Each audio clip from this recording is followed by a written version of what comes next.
Napoleon Bonaparte, the man who rose from a Corsican outsider to the Emperor of France, a genius of strategy, a man feared across Europe, and one of history's greatest military minds. But his end was not on the battlefield, leading his men in glory. Instead, it came in exile, in slow, agonizing pain, far from his homeland, and surrounded not by soldiers, but by guards and doctors. The death of Napoleon on May 5, 1821, remains one of history's most mysterious and controversial stories. Was it stomach cancer, as the official autopsy claimed? Or was he deliberately poisoned, slowly murdered while in British custody? This is the story of Napoleon's horrible death. In 1815, after his stunning defeat at Waterloo, Napoleon's dreams of empire crumbled. The coalition of European powers, Britain, Prussia, Austria, and Russia, had finally defeated the man they once called the scourge of Europe.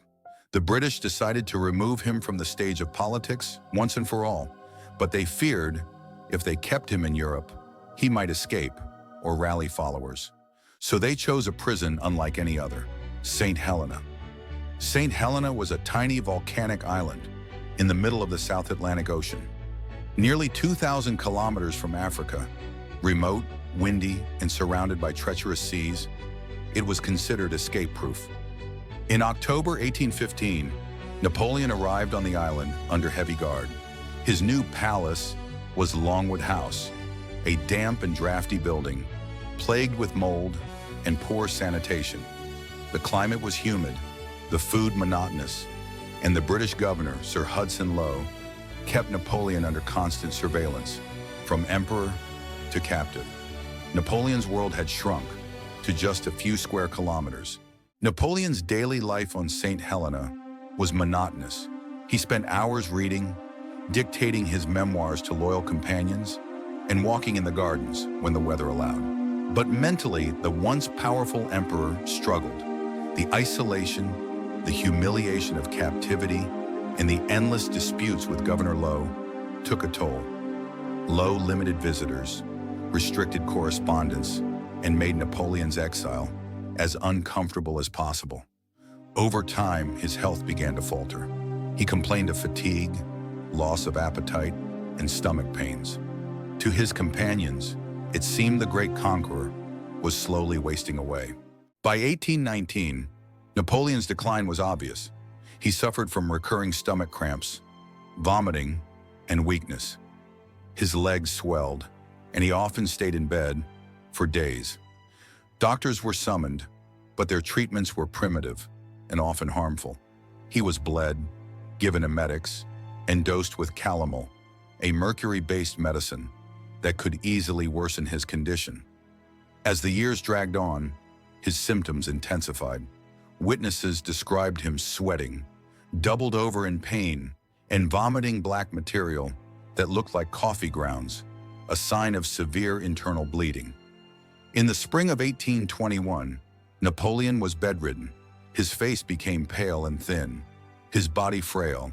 He dictated his final will, famously asking to be buried. On the banks of the Seine, among the French people I loved so well, on May 5, 1821, after days of agony, Napoleon fell into delirium. His last words were reported as, "France, the army, Josephine." Before he died, at the age of 51, the conqueror of Europe had died not on the battlefield, but in slow, excruciating torment. After his death, an autopsy was conducted by his personal doctor, Francesco Antomarchi, under British supervision. The report concluded that Napoleon had died of stomach cancer, the same disease that had killed his father. His stomach was said to be ulcerated with a large cancerous tumor.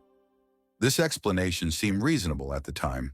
After all, Napoleon's symptoms matched those of stomach cancer: pain, vomiting, and weight loss. But not everyone was convinced. Soon, suspicions arose that Napoleon had been poisoned, and the evidence was compelling. Decades later, when Napoleon's hair was tested, it was found to contain unusually high levels of arsenic. a deadly poison that, when given slowly over time, can mimic the symptoms of natural illness. Some suggested that he had been deliberately poisoned, perhaps by the British, to ensure he never returned to power.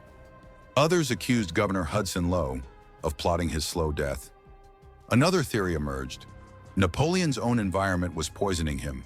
The green wallpaper in his room contained arsenic-based dye, which could release toxic fumes in the damp climate of St. Helena.